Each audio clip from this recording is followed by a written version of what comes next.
Hello guys, welcome back to our new video. आज हम लोग इस वीडियो में देखने वाले हैं हमारे बिजनेस स्ट्रैटेजीज के बारे में। ओके, तो फर्स्ट ऑफ ऑल हम लोग समझते हैं कि बिजनेस स्ट्रैटेजीज क्या होता है। ओके, तो फर्स्ट ऑफ ऑल समझे कि business strategies is a strategy जो आपके बिजनेस को बिल्ड करता है। लाइक अगर आपका कोई भी बिजनेस है तो आप उस बिजनेस को एकदम स्ट्रॉन्ग बना सकते हो। आपके पास कुछ टिप्स होने चाहिए जो आपके बिजनेस को आगे जाकर यूजफुल पड़े, ताकि आप अपने बिजनेस को जल्दी से ग्रो कर पाओ, आप अपने बिजनेस में जल्दी से सक्सेसफुल हो पाओगे, तो वो उसमें यूज होता है। तो चलो फिर हम लोग कुछ बिजनेस स्ट्रैटेजीज देखते हैं कि हमें किस तरीके से हमारे बिजनेस को ग्रो करना चाहिए और बिजनेस में क्या क्या स्ट्रैटेजीज होती है, हमें किस तरीके से वन काइंड ऑफ बिजनेस को आगे लेकर जाना है, हमें इस बिजनेस को आगे कैसे बिगेस्ट बिजनेस बनाना है, वो सारी चीजें हम लोग अब इसमें देखने वाले हैं। और मैं इसमें आपको इंटरनली सारी चीजों के बारे में बताने वाला हूँ कि किस तरीके से आप लोग इसमें सारी चीजों को देखने वाले हैं। ओके, तो फर्स्ट ऑफ ऑल हमें क्या करना है, कस्टमर सेंट्रिक नीड अप्रोच। मतलब क्या करना है, हमें कस्टमर को अप्रोच करना है। फर्स्ट ऑफ ऑल हमें क्या करना है, कस्टमर की जो नीड्स है उसको अंडरस्टैंडिंग कर देना है। फॉर एग्जांपल अगर एक कस्टमर है हमारे पास और हमें कस्टमर की नीड को पहचानना है कि भाई उस कस्टमर को हम लोग क्या चाहिए उस कस्टमर को। ओके, बिकॉज अगर आपने किसी कस्टमर की नीड को पहचान लिया, अगर आपने देख लिया कि भाई उस पर्सन को, उस कस्टमर को मुझसे क्या चाहिए, तो आप उसे अपनी चीज को बेचने में और जल्दी आप उसे अप्रोच कर सकते हो। कि फॉर एग्जांपल मैं आपको बताता हूँ, अगर एक कस्टमर है जिस कस्टमर को फ्लैट चाहिए।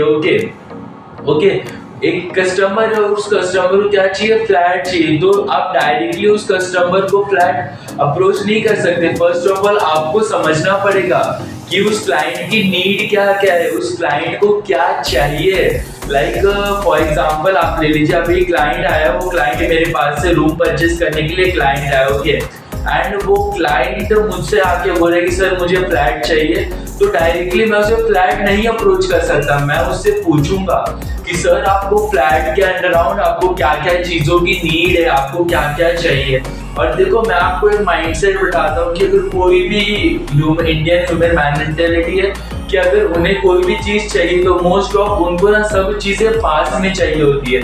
लाइक समझ लो कि अगर आपके पास एक प्रोडक्ट है, ओके, और उस प्रोडक्ट का फ्लैट होगी तो फ्लैट के अराउंड बैंक होना चाहिए, हॉस्पिटल्स होने चाहिए। तो बेसिक नीड, अभी बेसिक नीड कैसे कि अगर एक आदमी है तो उसको जो डेली नीड्स की चीजें, डीमार्ट और foods, vegetable stores and medicals, hospitals, bank के कुछ भी काम हो गया या फिर बिजनेस रिलेटेड, इंडस्ट्रियल रिलेटेड, तो लोगों को ऐसी जगहों पे चाहिए जहाँ पे उन्हें हर एक फैसिलिटीज मिले, जहाँ पे उन्हें जिम मिले, जहाँ पे उन्हें लग्जूरियस फैसिलिटीज मिले, वहां पर लोग फ्लैट लेने में ज्यादा कंफर्टेबल होते हैं। तो देख लो हर किसी की बिजनेस स्ट्रैटेजीज के अकॉर्डिंग हमें उसे रूम को अप्रोच करना पड़ेगा। ओके, तो नेक्स्ट क्या है आपका, नेक्स्ट क्या, digital marketing and online. Okay, तो first of all digital marketing online, हमें ना डिजिटल मार्केटिंग करना है। लाइक समझ लो अभी आपका एक प्रोडक्ट है, ओके, और वो जो आपका प्रोडक्ट है वो फिजिकली तो एग्जिस्ट करता ही है, बट आपको अपने प्रोडक्ट को डिजिटली एग्जिस्ट करवाना है। देखो क्या होता है पता है क्या, हर एक कस्टमर आपके शॉप पर विजिट नहीं कर सकता। ओके, तो अगर आपको अपने प्रोडक्ट को उसे सेल आउट करना है तो आपको उसे डिजिटली एग्जिस्ट करवाना पड़ेगा। आपको उस प्रोडक्ट को सोशल मीडिया पर इनहेंस करवाना पड़ेगा कि हमारा ये प्रोडक्ट है, ताकि वो जो बंदा है या फिर वो जो कोई भी आपका क्लाइंट है, वो क्लाइंट घर पे बैठ कर ही आपके सारे प्रोडक्ट्स को देख ले और उसको अंडरस्टैंडिंग करने में आसानी पड़े। ओके, तो आप वो चीजें कर सकते हो एज अ डिजिटल मार्केटिंग से। नेक्स्ट क्या, वैल्यू एडेड सर्विसेज।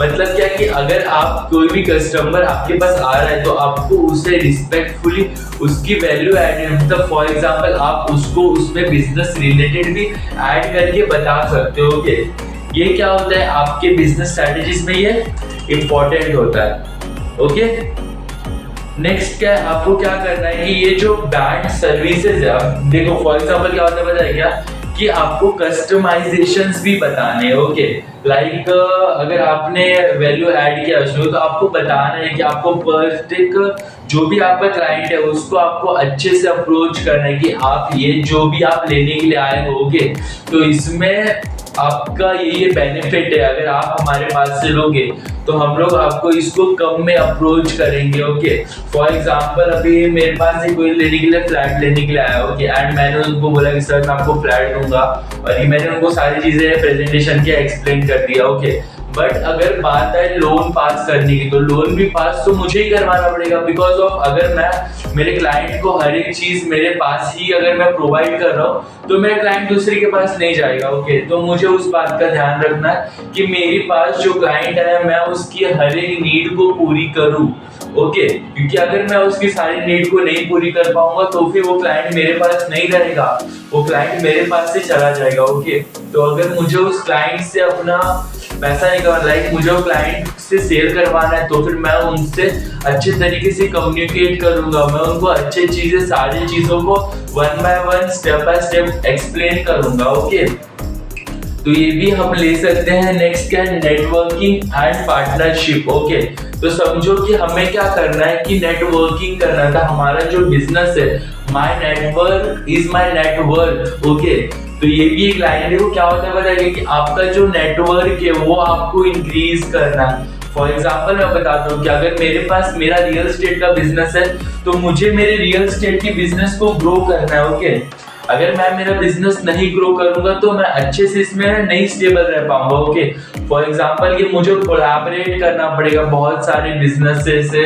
मैं कोलैबोरेट कर सकता हूँ, मैं बता सकता हूँ कि मेरे ऐसे ऐसे बिजनेस है, मैं अपने बिजनेस को पब्लिश कर सकता हूँ, मैं मेरे बिजनेस को आगे अप्रोच कर सकता हूँ। ओके, तो आप सभी को भी अगर कोई बिजनेस रन आउट चल रहा है आपका तो आपको उसको अप्रोच करना है, आपको उसको आगे लेकर बढ़ना है, बिकॉज ऑफ जब आप ये चीजों को करना स्टार्ट करोगे तो आपका जो मेंटालिटी है वो उसके ऊपर फोकस होगा। ओके, नेक्स्ट क्या है, आप डायरेक्टली समझ लो अगर आपके एनजीओ थ्रू भी होता है, आपको बताता हूँ NGO is non government organization, जहाँ पे गवर्नमेंट, देखो एनजीओ का सिंपल मैं आपको बताता हूँ एनजीओ क्या होता है पता है कि ये गवर्नमेंट होती है। गवर्नमेंट क्या है कि गवर्नमेंट ना पर्टिकुलरली हर किसी के जगह में जाकर या फिर गवर्नमेंट हर एक समझ लो गवर्नमेंट है, अब गवर्नमेंट ना डायरेक्टली हर किसी को अप्रोच नहीं कर सकती कि अभी समझ लो कि बहुत सारे ऐसे एरियाज हैं जहाँ पे लोग कवर अप नहीं कर पाते। ओके, या फिर गवर्नमेंट कवर अप नहीं कर पाती तो गवर्नमेंट क्या करती है, एनजीओ को ना सिलेक्ट करती है। ओके, गवर्नमेंट क्या करती है, एनजीओ को सिलेक्ट करती है और वो क्या करती है, अप्रोच करती है कि एनजीओ क्या होता है, नॉन गवर्नमेंट ऑर्गेनाइजेशन, जो हमें लोगों